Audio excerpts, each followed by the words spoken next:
Thank you for joining us for the Tradex Foods 3-Minute Market Insight, the Monday Morning Pulse Report for seafood purchasers.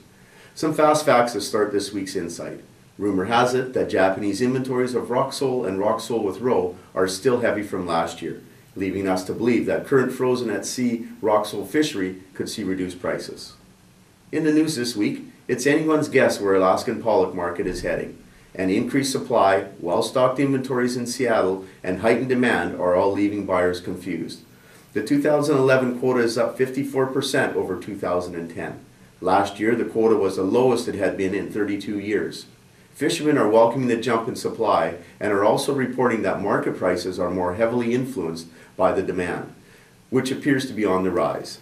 U.S. pollock exports through October 2010 were up 16% over the same period in 2009. One of the most popular foreign markets is Germany. Other emerging markets include South America, Mexico, and South Korea. Domestically, demand is holding strong, but some are predicting that well-stocked inventories may push prices down.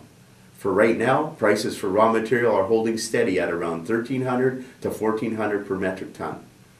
In other news, both Canada and the U.S. are implementing strategies focused on improving the health and well-being of the general public. In Canada, Health Canada has launched stakeholder consultation for setting sodium reduction targets.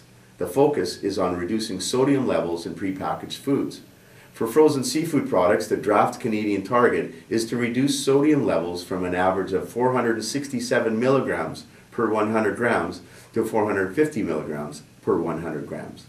Across the border, the USDA has announced plans to update nutritional standards for meals served through the National School Lunch and School Breakfast programs. The updates are a part of the 2010 Healthy Hungry Free Kids Act signed by President Obama.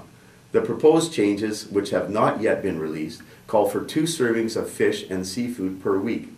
Proposed changes will improve the health and well-being of close to 32 million children nationwide and will help address the childhood obesity crisis. Both of these initiatives highlight the shift towards healthy eating, which is great news for the seafood industry. Seafood is a high-protein, low-fat source of a variety of nutrients and omega-3 fatty acids. However, health experts often state that people aren't eating enough seafood in their diets. As consumers become more educated on nutrition and as governments continue to develop policy for healthy eating, fish and seafood will become a more competitive protein. Thank you for joining me for the Tradex Foods 3-Minute Market Insight. This is Robert Reierson. Buy smart and eat more seafood.